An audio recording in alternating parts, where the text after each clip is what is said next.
Video पर click करने के लिए धन्यवाद। कृपया हमारा चैनल को सब्सक्राइब कर लें और पास की घंटी को दबाकर नोटिफिकेशन ऑल कर लीजिए हमारे आगामी वीडियो की खबर प्राप्त करने के लिए। हर कोई यह जानने का प्रयास करता है कि हिंदू धर्म की शुरुआत कैसे हुई और क्या है इसका क्रमबद्ध इतिहास। बहुत से लोग पुराण कथाएं पढ़कर हमेशा भ्रम में रहते हैं और सोचते हैं कि आखिर पहले कौन हुआ और बाद में कौन। उत्पत्ति का मूल जानना और फिर क्रमश विकास, उत्थान और पतन को जानना जरूरी है। ग्रंथों में इतिहास को क्रमबद्ध न लिखकर काव्यमय और होचपोच लिखा गया है, इसीलिए वह हमारी समझ में नहीं आता। हिंदू मानते हैं कि समय सीधा ही चलता है। सीधे चलने वाले समय में जीवन और घटनाओं का चक्र चलता रहता है। समय के साथ घटनाओं में दोहराव होता है, फिर भी घटनाएं नई होती हैं। लेकिन समय की अवधारणा हिंदू धर्म में अन्य धर्मों की अपेक्षा बहुत अलग है। प्राचीन काल से ही हिंदू मानते आए हैं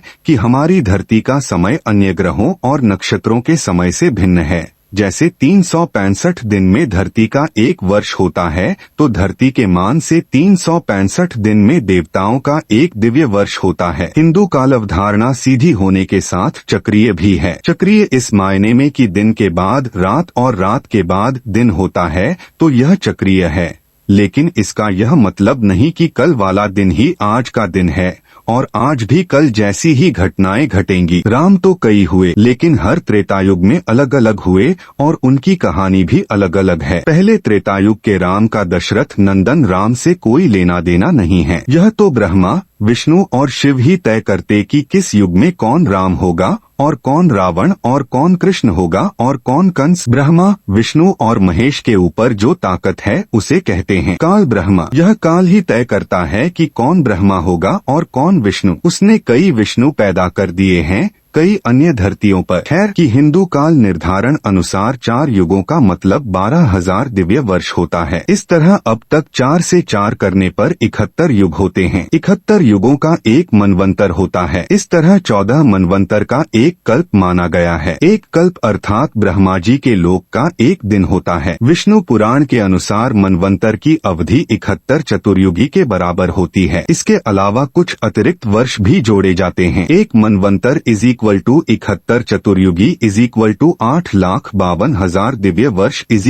30,67,20,000 मानव वर्ष। फिलहाल 6 मनवंतर बीत चुके हैं और यह 7वां मनवंतर चल रहा है, जिसका नाम वैवस्वत मनु का मनवंतर कहा गया है। यदि हम कल्प की बात करें तो अब तक महत कल्प, हिरण्यगर्भ कल्प, ब्रह्मा कल्प और पद्म कल्प बीत चुका है और यह 5वां कल्प वराह कल्प चल रहा है। अब तक वराह कल्प के स्वयंभुव मनु, स्वरोचिष मनु, उत्तम मनु, तमास मनु, रेवत मनु, चाक्षुष मनु तथा वैवस्वत मनु के मनवंतर बीत चुके हैं और अब वैवस्वत तथा सावर्णी मनु की अंतर्दशा चल रही है। सावर्णी मनु का आविर्भाव विक्रमी संवत प्रारंभ होने से 5,631 वर्ष पूर्व हुआ था। हिंदू धर्म के इतिहास को कई इतिहासकारों ने लिखा है, लेकिन आजकल नेट का युग है। यहाँ इतनी लंबी चौड़ी बात शायद ही समझ में आए। मोटी मोटी किताबें पढ़ने की किसे फुर्सत। हिंदू धर्म के प्राचीन इतिहास को किसी मानव की उत्पत्ति से जोड़कर नहीं देखा जा सकता। जैसा कि दूसरे धर्मों में आदम से इतिहास की शुरुआत होती है और फिर क्रमश मूसा, ईसा और मोहम्मद तक समाप्त हो जाती है, जबकि हिंदू धर्मानुसार मनुष्य पहली बार नहीं जन्मा तथा उसका अस्तित्व कई बार मिट गया और हर बार उसकी उत्पत्ति किसी एक माध्यम से नहीं हुई। कभी उसको रचा गया तो कभी वह क्रम विकास के माध्यम से जन्मा। इसीलिए हमने पुराणों में से कुछ ऐसी कहानियां छांटी हैं जो आपको क्रमश इतिहास की रोचक जानकारी देगी। 1. ब्रह्मा, विष्णु, महेश, स्वयंभुव मनु का काल। हालांकि ब्रह्मा, विष्णु और महेश की कथा को शिव के भक्तों ने शिव को आधार बनाकर लिखा तो विष्णु के भक्तों ने विष्णु को आधार बनाकर। कहा जाता है कि एक बार जब भगवान शिव से जब पूछा गया कि आपके पिता कौन, तो उन्होंने ब्रह्मा का नाम लिया और फिर पूछा गया कि ब्रह्मा के पिता कौन, तो उन्होंने विष्णु का नाम लिया और जब उनसे पूछा गया कि विष्णु के पिता कौन, तो उन्होंने कहा कि मैं स्वयं। जब सब कुछ प्रलय के कारण नष्ट हो गया तो धरती लाखों वर्ष तक अंधकार में रही। फिर सूखी धरती पर जलावृष्टि हुई और यह धरती पूर्ण रूप से जल से भर गई। संपूर्ण धरती जलमग्न हो गई। जल में भगवान विष्णु की उत्पत्ति हुई। जब उन्होंने आंखें खोली तो नेत्रों से सूर्य की और हृदय से चंद्रमा की उत्पत्ति हुई। जल से विष्णु की उत्पत्ति होने के कारण उन्हें हिरण्याभ भी कहते हैं। हिरण्य अर्थात जल और नाभ अर्थात नाभि यानी जल की नाभि। इस नाभि से कमल की उत्पत्ति हुई और कमल जब जल के ऊपर खिला तो उसमें से ब्रह्मा की उत्पत्ति हुई। फिर उनके माथे से ही एक ज्योतिर्लिंग प्रकट हुआ जो टूटकर जब बिखरा तो उसमें से महेश की उत्पत्ति हुई। दोनों ने पूछा मैं कौन हूँ? तब विष्णु ने उनको सृष्टि के विस्तार का आदेश दिया। इस काल में एक और जहाँ जल में एक इंद्रिय और एक रंगी जीवों की उत्पत्ति हुई वहीं असंख्य पौधों और लताओं की उत्पत्ति होती गई। इसी तरह मेरू पर्वत से जब कुछ जल हटा तो यही एक इंद्रिय जीव वहाँ फैलकर तरह तरह के रूप धरने लगे। ये जीवन क्रम विकास के क्रम में शामिल हो गए। यह सब ब्रह्मा की घोर तपस्या और अथक प्रयास से संभव हुआ। तब ब्रह्मा ने एक ऐसे जीव की उत्पत्ति करने की सोची जो अन्य जलचर, थलचर और नभचर जीवों की अपेक्षा अधिक बुद्धिमान हो अर्थात खुद ब्रह्मा की तरह हो। यह सोचकर उन्होंने पहले 4 सनत कुमारों को जन्म दिया, लेकिन वे कुछ नहीं कर पाए और वे चारों भी ब्रह्मा की तरह तपस्या में लीन हो गए। तब ब्रह्मा ने 10 मानस पुत्रों को उत्पन्न किया, वशिष्ठ, कृतु, पुलह, पुलस्त्य, अंगिरा, अत्रि और मरीचि आदि, और उनसे कहा कि आप मानव जीवन की उत्पत्ति करें, उनको शिक्षा दें और परमेश्वर का मार्ग बताएं। बहुत काल तक जब ये ऋषि तपस्या में ही लीन रहे तो यह देखकर स्वयं ब्रह्मा ने मानव रूप में स्वयंभुव मनु और स्त्री रूप में शत्रुपा को जन्म दिया। उन्होंने तब उन दोनों से मानव जाति के विस्तार का आदेश दिया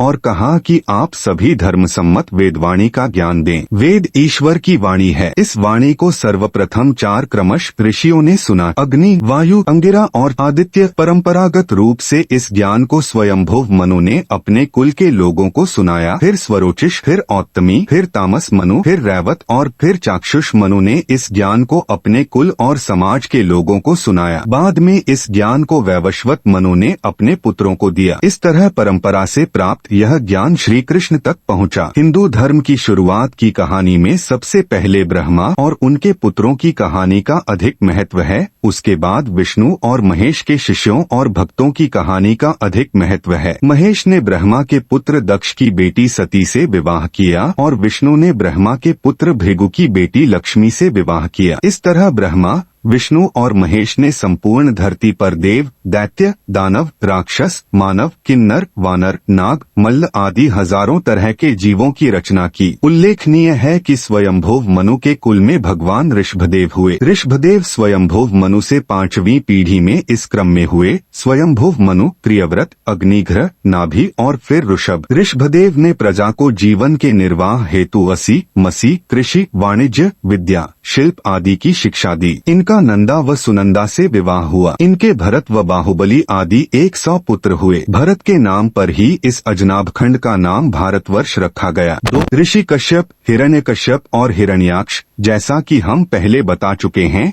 कि संपूर्ण धरती पर पहले जल ही था। जल जब हटा तो धरती का सर्वप्रथम हिस्सा जो प्रकट हुआ वह मेरू पर्वत के आसपास का क्षेत्र था। यह पर्वत हिमालय के बीचों बीच का हिस्सा है। यहीं पर कैलाश पर्वत है। कश्मीर को कश्यप ऋषि के कुल के लोगों ने ही बसाया था। ऋषि कश्यप एक ऐसे ऋषि थे जिन्होंने बहुत सी स्त्रियों से विवाह कर अपने कुल का विस्तार किया था। आदिम काल में जातियों की विविधता आज की अपेक्षा कई गुना अधिक थी। ऋषि कश्यप ब्रह्मा जी के मानस पुत्र मरीचि के विद्वान पुत्र थे। सुरसुरों के मूल पुरुष ऋषि कश्यप का आश्रम मेरू पर्वत के शिखर पर था, जहाँ वे परब्रह्म परमात्मा के ध्यान में लीन रहते थे। समस्त देव, दानव एवं मानव ऋषि कश्यप की आज्ञा का पालन करते थे। कश्यप ने बहुत से स्मृति ग्रंथों की रचना की थी। पुराण के अनुसार सृष्टि की रचना और विकास के काल में धरती पर सर्वप्रथम भगवान ब्रह्मा जी प्रकट हुए। ब्रह्मा जी से दक्ष प्रजापति का जन्म हुआ। ब्रह्मा जी के निवेदन पर दक्ष प्रजापति ने अपनी पत्नी असिकनी के गर्भ से 66 कन्याएं पैदा की। इन कन्याओं में से 13 कन्याएं ऋषि कश्यप की पत्नियां बनी। मुख्यतः इन्हीं कन्याओं से सृष्टि का विकास हुआ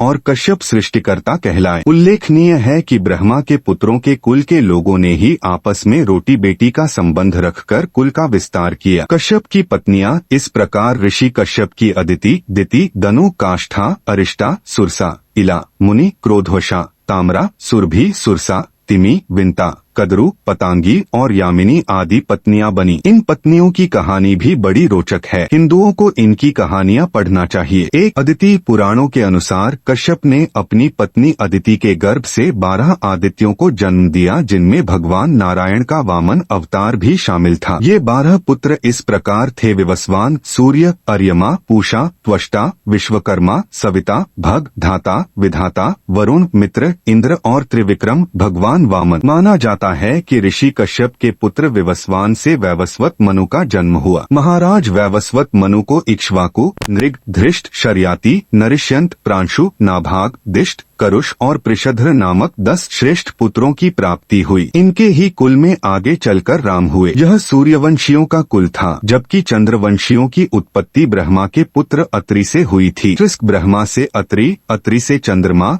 चंद्रमा से बुध, बुध से पुरुरवा, पुरुरवा से आयु, आयु से नहुष, नहुष से यति, ययाति, संयाति, आयति, वियाति और कृति नामक 6 महाबल विक्रमशाली पुत्र। त्रिस्क इधर सूर्यवंश ब्रह्मा से मरीचि, मरीचि से कश्यप और कश्यप से विवस्वान, सूर्य, विवासवान से वैवस्वत मनु का जन्म हुआ। 2 दिति कश्यप ऋषि ने दिति के गर्भ से हिरण्यकश्यप और हिरण्याक्ष नामक 2 पुत्र एवं सिन्हिका नामक 1 पुत्री को जन्म दिया। श्रीमद् भागवत के अनुसार इन 3 संतानों के अलावा दिति के गर्भ से कश्यप के 49 अन्य पुत्रों का जन्म भी हुआ, जो कि मरुंदन कहलाए। कश्यप के ये पुत्र निसंतान रहे, जबकि हिरण्यकश्यप के 4 पुत्र थे: अनुहल्लाद, हल्लाद, भक्त प्रहलाद और संहल्लाद। देवासुर संग्राम उक्त दोनों के पुत्रों को सुर और असुर कहा जाता है। दोनों के ही पुत्रों में धरती पर स्वर्ग के अधिकार को लेकर घनघोर युद्ध होता था। माना जाता है कि देवासुर संग्राम लगभग 12 बार हुआ। इन दोनों के पुत्रों में अदिति के पुत्र इंद्र और विवस्वान की प्रतिद्वंद्विता दिति के पुत्र हिरण्यकश्यप और हिरण्याक्ष से चलती रहती थी। अदिति के पुत्र वरुण देव और असुर दोनों को ही प्रिय थे,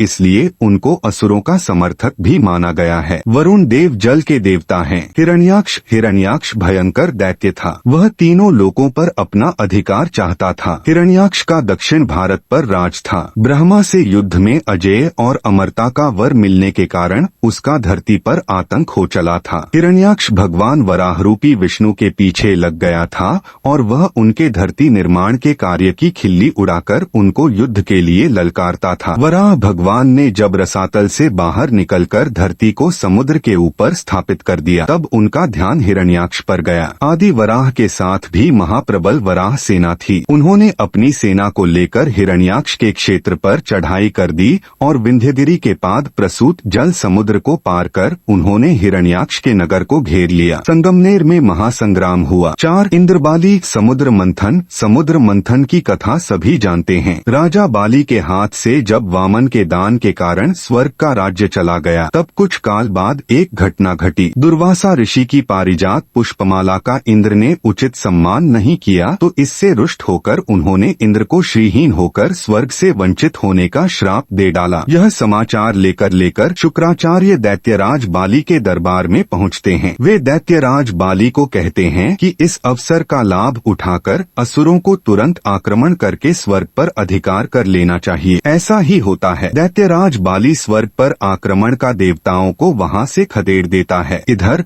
असुरों से पराजित देवताओं की दुर्दशा का समाचार लेकर नारद ब्रह्मा के पास जाते हैं और फिर नारद सहित सभी देवतागण भगवान विष्णु के पास पहुंच जाते हैं। भगवान विष्णु सभी को लेकर देवादिदेव महादेव के पास पहुंच जाते हैं। सभी निर्णय लेते हैं कि समुद्र का मंथन कर अमृत प्राप्त किया जाए और वह अमृत देवताओं को पिलाया जाए, जिससे कि वे अमर हो जाएं और फिर वे दैत्यों से युद्ध लड़े। 5 वैवस्वत मनु मत्स्य पुराण में उल्लेख है कि सत्यव्रत नाम के राजा एक दिन कृतमाला नदी में जल से तर्पण कर रहे थे। उस समय उनकी अंजुली में एक छोटी सी मछली आ गई। सत्यव्रत ने मछली को नदी में डाल दिया तो मछली ने कहा कि इस जल में बड़े जीव जंतु मुझे खा जाएंगे। यह सुनकर राजा ने मछली को फिर जल से निकाल लिया और अपने कमंडल में रख लिया और आश्रम ले आए। रात भर में वह मछली बढ़ गई। तब राजा ने उसे बड़े मटके में डाल दिया। मटके में भी वह बढ़ गई तो उसे तालाब में डाल दिया और तब अंत में सत्यव्रत ने जान लिया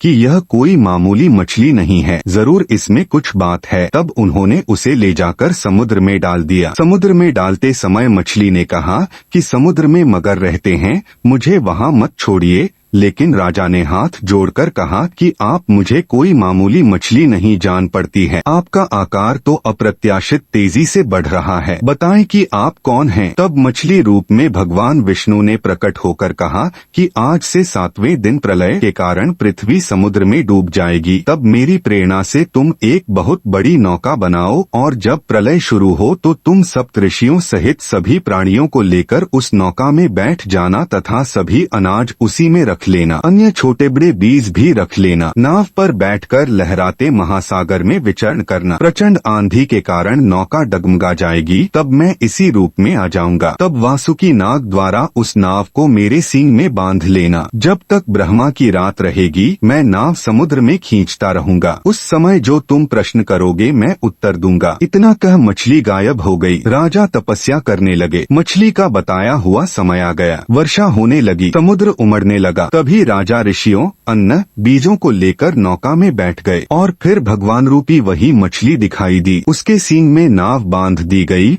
और मछली से पृथ्वी और जीवों को बचाने की स्तुति करने लगे। मछली रूपी विष्णु ने उसे आत्म तत्व का उपदेश दिया। मछली रूपी विष्णु ने अंत में नौका को हिमालय की चोटी से बांध दिया। नाव में ही बैठे बैठे प्रलय का अंत हो गया। यही सत्यव्रत वर्तमान में महाकल्प में विवस्वान या वैवस्वत सूर्य के पुत्र श्राद्धदेव के नाम से विख्यात हुए। वही वैवस्वत मनु के नाम से भी जाने गए। माना जाता है कि राजा बाली के लगभग 3500 वर्ष बाद धरती पर जल प्रलय हुआ था। जल प्रलय के बाद धीरे धीरे जल उतरने लगा और त्रिविष्ट तिब्बत या देवलोक से वैवस्वत मनु 6673 ईसा पूर्व के नेतृत्व में प्रथम पीढ़ी के मानवों देवों का मेरु प्रदेश में अवतरण हुआ। वे देव स्वर्ग से अथवा अंबर से पवित्र वेद पुस्तक भी साथ लाए थे। इसी से श्रुति और स्मृति की परंपरा चलती रही। वैवस्वत मनु के समय ही भगवान विष्णु का मत्स्य अवतार हुआ। वैवस्वत मनु के 10 पुत्र थे। इल, इक्ष्वाकु, कुशनाम, अरिष्ट, धृष्ट, नरिष्यंत, करुष, महाबली, शर्याति और पृषद पुत्र थे। वैवस्वत मनु के 10 पुत्र और इला नाम की कन्या थी। वैवस्वत मनु के काल के प्रमुख ऋषि वशिष्ठ, विश्वामित्र, अत्रि, कण्व, भारद्वाज, मार्कंडेय, अगस्त्य आदि। वैवस्वत मनु की शासन व्यवस्था में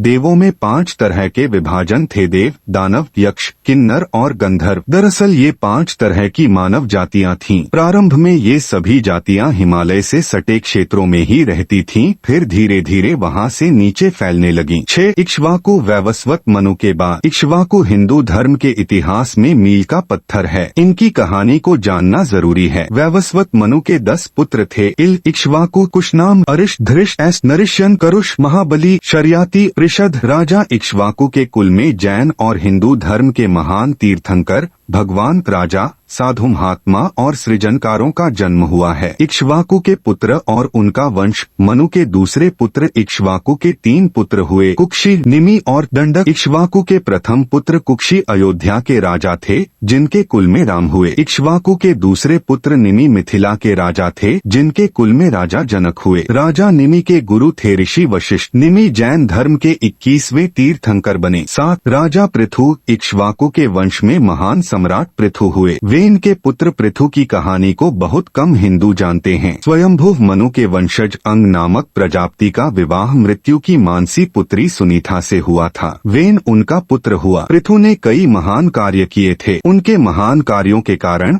उनको विष्णु का अंशावतार माना गया है। वाल्मीकि रामायण में इन्हें अनर्ण्य का पुत्र तथा त्रिशंकु का पिता कहा गया है। पृथु की पत्नी का नाम अर्ची था। पृथु के पिता महापापी थे। उनके पाप के कारण वे नरक चले गए थे। पृथु ने उनको नरक से छुड़ाया था। पृथु भगवान विष्णु के भक्त और धर्मपरायण राजा थे। उन्होंने सरस्वती नदी के तट पर 100 यज्ञ किए थे। उस काल में यह क्षेत्र ब्रह्मावर्त प्रदेश कहलाता था। 100वें यज्ञ के समय इंद्र ने उनका अश्व चुरा लिया था। इससे क्रुद्ध होकर पृथु ने धनुष पर प्रत्यंचा चढ़ा दी थी। ब्रह्मा ने उनको रोका। तब पृथु ने प्रयाग को अपना निवास स्थल बना लिया। अंतिम दिनों में पृथु अर्ची सहित तपस्या के लिए वन में चले गए। पृथु तथा अर्ची के 5 पुत्र हुए थे, विजिताश्व, धूम्रकेश, हर्यक्ष, द्रविण और वृक। उल्लेखनीय है कि चंद्रवंश में भी एक पृथु हुए हैं, जो वृष्णवंश के चित्ररथ के पुत्र थे, जो विदुर का भाई था। कृष्ण ने इसे मथुरापुरी के उत्तरी द्वार की रक्षा पर नियुक्त नियुक्त किया था। प्रभास तीर्थ में यादववंश के अंत के समय यह भी परस्पर कलह में मारा गया था। 8 राजा हरिश्चंद्र। सतयुग के राजा हरिश्चंद्र की कहानी को कौन नहीं जानता। लगभग सभी जानते हैं कि कैसे ऋषि विश्वामित्र और ब्रह्मा ने उनकी सत्यप्रियता की परीक्षा लेने के लिए उनका जीवन बर्बाद कर दिया था, लेकिन उन्होंने सत्य का साथ फिर भी नहीं छोड़ा। उनकी कहानी बड़ी ही दर्दनाक कहानी है। भारत के इतिहास की सबसे महत्वपूर्ण कथा मानी जाती है सत्यवादी राजा हरिश्चंद्र की कथा। हरिश्चंद्र सच बोलने, दान देने और वचन पालन के लिए प्रसिद्ध थे। उनकी सत्यता की परीक्षा लेने के लिए ब्रह्मा और विश्वामित्र ने एक योजना बनाई और फिर राजा हरिश्चंद्र का जीवन बदल गया। एक रात उन्होंने सपना देखा कि उन्होंने ऋषि विश्वामित्र को अपना संपूर्ण राजपाट दान कर दिया है। सुबह हुई तभी उनके द्वार पर विश्वामित्र साधु वेश में आ धमके। राजा हरिश्चंद्र ने उन्हें प्रणाम कर पूछा, मेरे लिए क्या आज्ञा है मुनिवर। मुनि के भेष में विश्वामित्र ने कहा कि मैं जो मांगूंगा वो तुम दे सकोगे। तब राजा ने विश्वामित्र को पहचान कर कहा कि मैं अपना सब कुछ पहले से ही आपको दे चुका हूँ मुनिवर, अब क्या दूं। विश्वामित्र को आश्चर्य हुआ। विश्वामित्र ने कहा कि मुझे खुशी है, तुम अपने वचन के पक्के हो। चलो, तुम्हारा साम्राज्य अब मेरा हुआ, किंतु अब बताओ दक्षिणा में तुम क्या दोगे। राजा सोच में पड़ गए। वे जानते थे कि दक्षिणा के बिना दान पूरा नहीं होता। कुछ देर सोचने के बाद उन्होंने कहा, मुनिवर, अब तो हमारे पास केवल हमारे शरीर बचे हैं। काशी नगरी के बाजार में हम अपने को बेचेंगे। जो मूल्य मिलेगा वही आपकी दक्षिणा होगी। राजा ने अपने पुत्र और पत्नी सहित खुद को काशी की मंडी में बेच दिया और उस रकम को विश्वामित्र को दक्षिणा में दे दिया। बस यहीं से उनके बुरे दिन शुरू हो गए। 9 ययाति की कहानी। ब्रह्मा से अत्रि, अत्रि से चंद्रमा, चंद्रमा से बुध, बुध से पुरुरवा, पुरुरवा से आयु, आयु से नहुष, नहुष से यति, ययाति, संयाति, आयति, वियाति और कृति नामक 6 महाबल विक्रमशाली पुत्र हुए। अत्रि से उत्पन्न चंद्रवंशियों में पुरुरवायल के बाद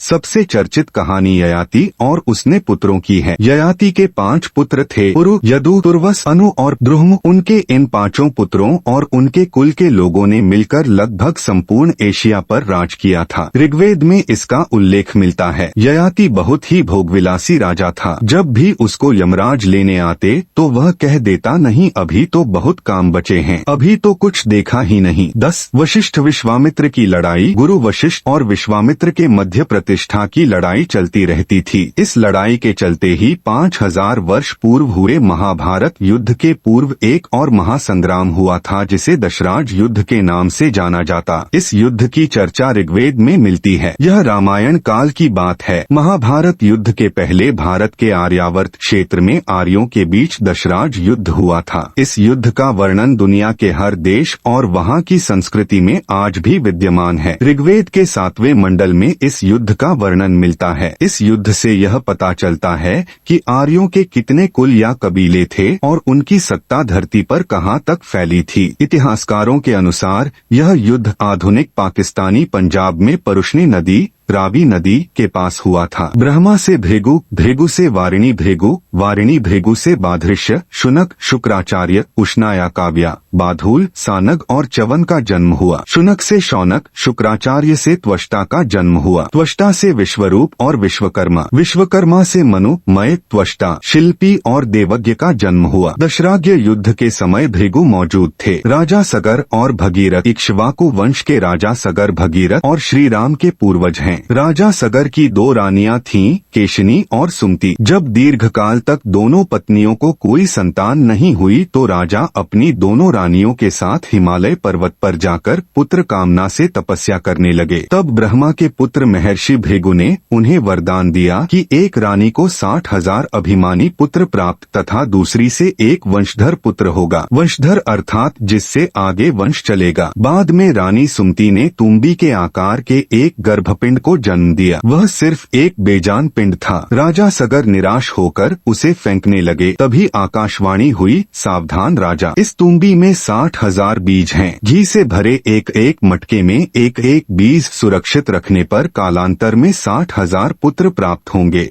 राजा सगर ने इस आकाशवाणी को सुनकर इसे विधाता का विधान मानकर वैसा ही सुरक्षित रख लिया जैसा कहा गया था। समय आने पर उन मटकों से 60,000 पुत्र उत्पन्न हुए। जब राजा सगर ने अश्वमेध यज्ञ किया तो उन्होंने अपने 60,000 पुत्रों को उस घोड़े की सुरक्षा में नियुक्त किया। देवराज इंद्र ने उस घोड़े को छलपूर्वक चुराकर कपिल मुनि के आश्रम में बांध दिया। राजा सगर के 60,000 पुत्र उस घोड़े को ढूंढते ढूंढते जब कपिल मुनि के आश्रम पहुँचे तो उन्हें लगा कि मुनि ने ही यज्ञ का घोड़ा चुराया है। यह सोचकर उन्होंने कपिल मुनि का अपमान कर दिया। ध्यानमग्न कपिल मुनि ने जैसे ही अपनी आंखें खोली, राजा सगर के 60,000 पुत्र वहीं भस्म हो गए। भगीरथ के पूर्वज राजा सगर के 60,000 पुत्र कपिल मुनि के तेज से भस्म हो जाने के कारण अकाल मृत्यु को प्राप्त हुए थे। अपने पूर्वजों की शांति के लिए ही भगीरथ ने घोर तप किया और गंगा को स्वर्ग से पृथ्वी पर लाने में सफल हुए। पूर्वजों की भस्म के गंगा के पवित्र जल में डूबते ही वे सब शांति को प्राप्त हुए। राजा भगीरथ के कठिन प्रयासों और तपस्या से ही गंगा स्वर्ग से पृथ्वी पर आई थी। इसे ही गंगावतरण की कथा कहते हैं। सगर और भगीरथ से जुड़ी अनेक और भी कथाएं हैं। 11 परशुराम की कहानी।